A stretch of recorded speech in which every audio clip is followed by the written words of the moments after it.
Not મોટી ગમે છે, 5 રૂપિયાની નોટ હોય, 10 રૂપિયાની હોય, 100 રૂપિયાની, 500 રૂપિયાની નોટ નહીં ગમે તમને, મોટી ગમે. અને બુક કઈ ગમે છે? સૌથી નાની ગમે છે. એટલે નાના નાના વાક્યોનો વિસ્તરણ કરીને આ રીતે બુકનું પ્રકાશન કરવામાં આવ્યું છે. અને આ પુસ્તકમાં જેમ પ્રેમજી કીધું સૌજન્ય બળભદ્રભાઈ એમ ખટ્ટર પરિવાર તરફથી આર્થિક સહાય એમની છે, પણ સાથે સાથે કોઈ પણ કાર્ય જોઈએ તેટલું પૈસાથી પણ કામ થતું નથી. તનની સેવા કરનાર પણ જોઈએ. એટલે આ અહીંયાના હસ્તાક્ષર પુસ્તક તૈયાર કરવાની અંદર દરેક પ્રકારની ડિઝાઇન બનાવવાની, દરેકે દરેક પ્રકારની આપણે ડિઝાઇન એ પ્રમાણે બનાવી છે. એટલે ડિઝાઇન બનાવવાની અંદર મુક્તજન કોર્પોરેશન એટલે ઘનશ્યામભાઈ પૂજારા અને રાહુલભાઈ બ્રહ્મભટ્ટે ખૂબ જ એમાં મહેનત કરી અને તનની સેવા આપી છે. લગભગ 1.5 મહિના સુધી હું અને રાહુલ રોજ 9 થી 12 બેઠા કોમ્પ્યુટર ઉપર ડિઝાઇન ગોઠવવામાં 2 મહિના કર્યા છે. અને ડિઝાઇન બનાવવાની જરૂર હતી એટલે રમેશભાઈને હર્ષદને પણ વાત કરી હતી કે આ પહોંચી શકાશે નહીં. એટલે ધર્મનંદન ઓફસેટની પણ એમાં સેવા છે. રમેશભાઈ હર્ષદભાઈએ પણ એમાં ડિઝાઇન તૈયાર કરવામાં સેવા આપી છે. એ સિવાય પણ આ 4 જણા સિવાય પણ સીધી સમિતિના સભ્યોએ પોતાની બનતી જેની સેવા લીધી છે એ બધાએ આ પુસ્તકની અંદર ગ્રંથની અંદર સેવા આપી છે. તો આજના દિવસે હવે આપણે અહીંયા હસ્તાક્ષરનું પુસ્તકનું વિમોચન કરીશું. તો આજના દિવસે સ્વામી ભગવાન જીવનચંદ્ર બાપા છે, સદગુરુ સ્વામી બાપા સર્વ સંતોને પ્રાર્થના કરીએ કે આ ગ્રંથની અંદર તૈયાર કરવામાં જેને જેને સેવા આપી છે એમની ઉપર સૌની ઉપર તમે રાજી થાવ અને આ ગ્રંથનું જે પઠન પાઠન કરે એની પર પણ તમારો રાજીપો ઉતરે એવા દિવ્ય આશીર્વાદ સૌને આપશો. તો હવે અહીંયા વિધિવત એનું પ્રકાશન થાય છે. તો બળભદ્રભાઈના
અને પુસ્તક વિમોચન નિમિત્તના આશીર્વાદ આપશે.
तस्मै श्री हरये नमोस्तु सहजा नंदाय सन्वर्णिने अक्षरधामना अधिपति पूर्ण पुरुषोत्तम श्री स्वामी भगवान जीवन बाबा श्री सदगुरु आज्ञाचार्य स्वयं बाबा संतों ने निभक्तो आगे आ सत्संग जीवनी कथा થાય છે કથા એટલે પારાયણ આપણે કહીએ, કથા કહીએ, આપણે ભગવાનના વચનો કહીએ. ભગવાને પોતે સત્સંગ જીવન સ્વર્ણ ભગવાને પોતે બનાવેલો છે. એ સત્સંગ જીવન પ્રથમ ગ્રંથ છે આપણા સંપ્રદાયની અંદર. એ સત્સંગ જીવનની અંદર આપણે સાંભળી લીધું કે ભગવાનનું પ્રાગટ્ય અને ધર્મદેવનું પ્રાગટ્ય, ભગવાન સ્વામિનારાયણ પ્રાગટ્ય, પછી બધી લીલા છે, પછી ભક્તિ માતાનો ઉપદેશ કર્યો છે, બાળચરિત્ર કર્યા, ભક્તનો ઉપદેશ કર્યો છે, બધું કર્યું છે ભગવાન સ્વામિનારાયણ ભગવાન. પછી વનનું ચરણ કર્યું.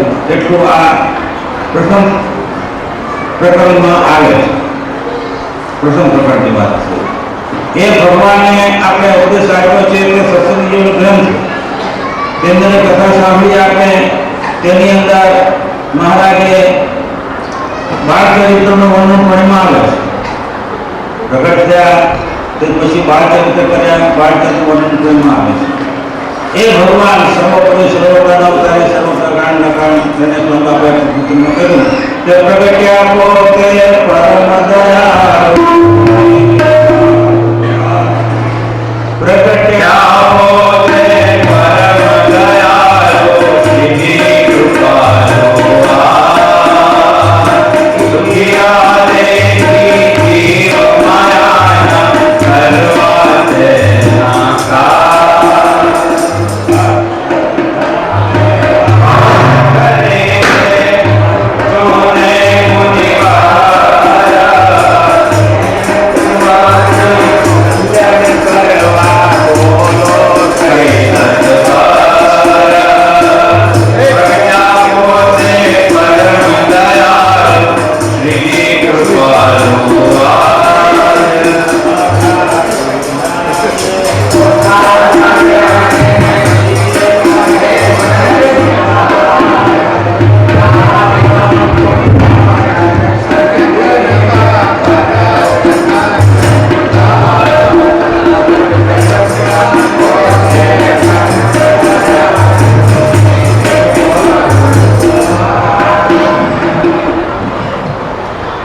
ભગવાન પોતે પ્રગટ થયા,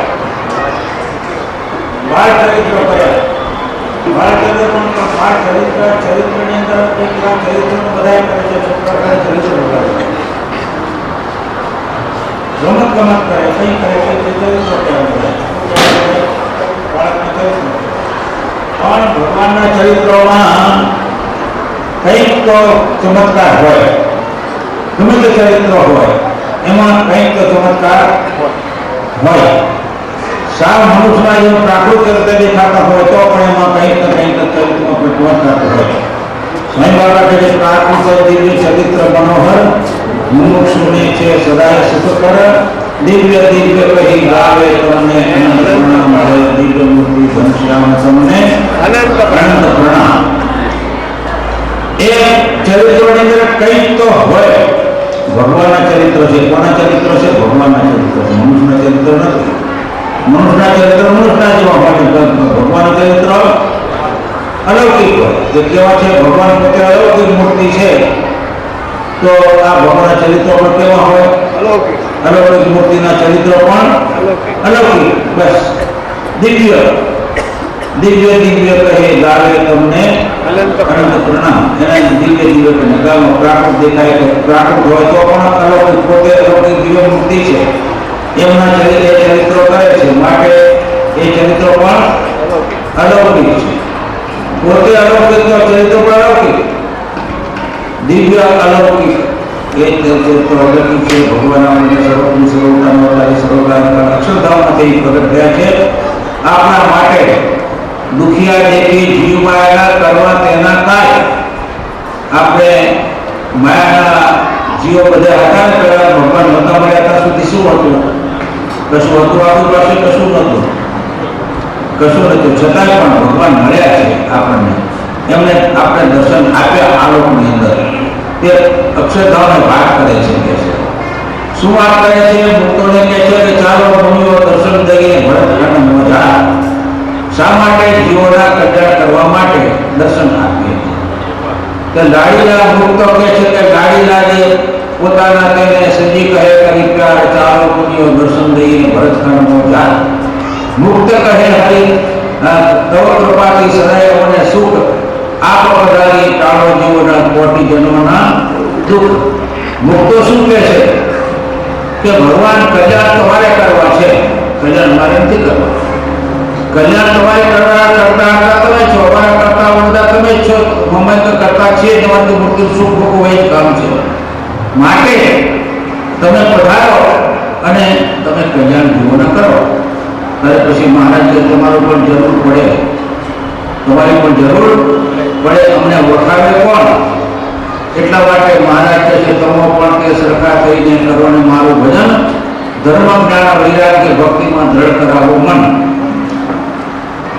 એ તમારું વર્તન ઉપદેશ સામે સુણીને દેખીને આ બધા તમારા કર્મને વધશે. માટે તમે પેલો પધારો, તમે જોડે આવો. પછી મહારાજ સારું અમે આવીશું, ચાલો અમારે ના પડાવી છે અમારી કંઈ.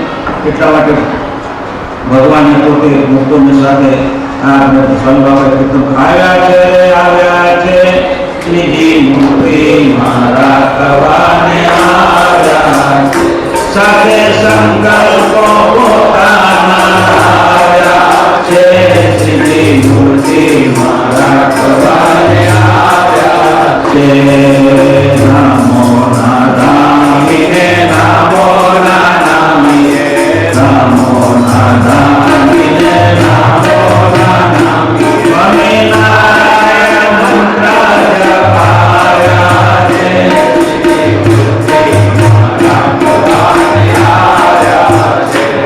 આ મનુષ્ય જેવા જીવોને બહુ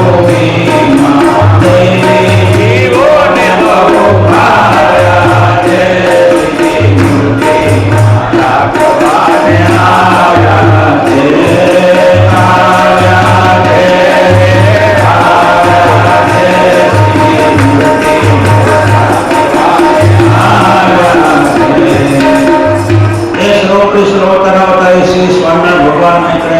આપણા કલ્યાણ માટે વધારે છે, જીવોના કલ્યાણ માટે, જીવોના તત્ત આપણે આ જે આપણે સાંભળીએ છીએ, સમજીએ છીએ, આપણે જેને ભેટો થયો છે ભગવાનનો, એના કલ્યાણ માટે આપણા માટે કર્યા. સાથે સાથે જીવન માણસ કહે છે પ્રેમી ભક્તોના જીવન પૂરા અવતાર શા માટે કરે ભૂલ અક્ષરધામમાં કલ્યાણ પૂર્ણ સમર્થ છે.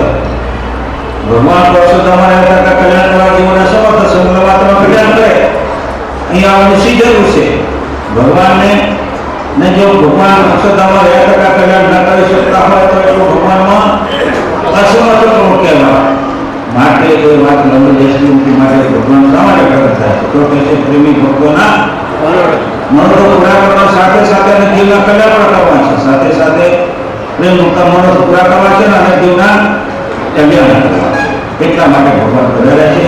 ભગવાનનું પ્રાગટ્ય થયું, ભગવાનની આનંદ થઈ ગયો છે. આપણે બધાને ખૂબ આનંદ છે.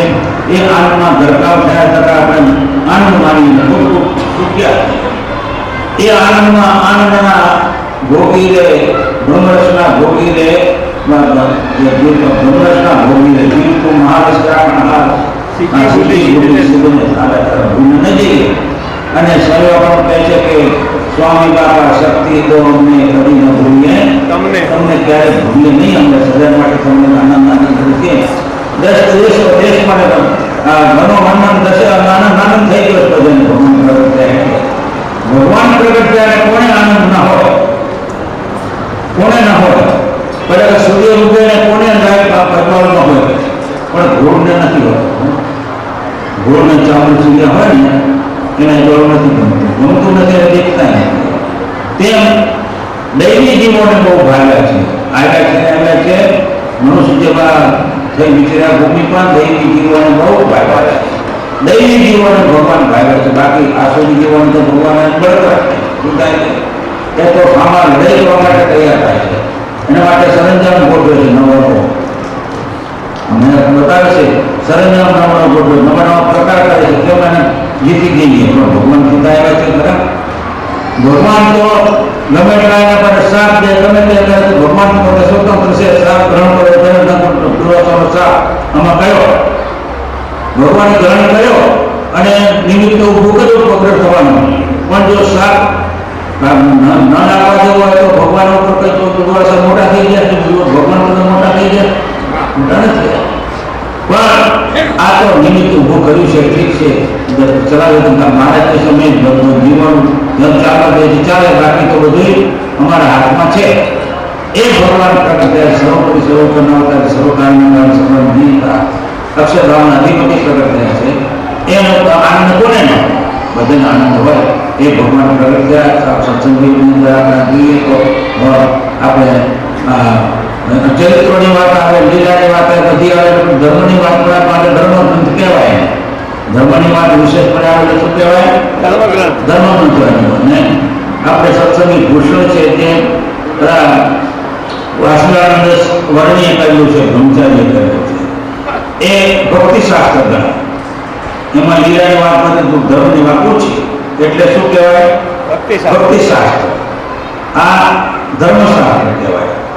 માટે આપણા શાસ્ત્રોની અંદર બધું આ કરેલું હોય છે, ભગવાનને બધું ઉદ્દેશ આપેલો છે, બધું આપણે અને પછી હવે આ ભગવાન તો સદા માટે પ્રગટ પ્રત્યક્ષ છે ને છે, બાળચરિત્રો કર્યા પછી આ ધર્મ પ્રેમ બધું કર્યું, એ બધા ચરિત્રો આપણે સાંભળીએ ને ખૂબ આનંદ પામીએ અને આપણે કુદરત પ્રાપ્ત થયું ચરિત્ર પ્રાપ્ત જેવા દેખાય. ભગવાન ચરિત્રો કે દિવ્ય ચરિત્ર દેખાય. થોડા શિવરામ મહેતા પછી શું મચાવ્યું કહ્યું, પેલા તમે શું કરો અમારા માટે માંડવીમાં કહ્યું શિવરામ મહેતા તો કે અમે તો કોઈ ગરબા રાખે, કોઈ કંઈ કરીએ, કોઈ કંઈ કરીએ, કોઈ માથું આપી દે, કોઈ કંઈ કરે, ગરબા રોકાઈ દે, બધું કરી.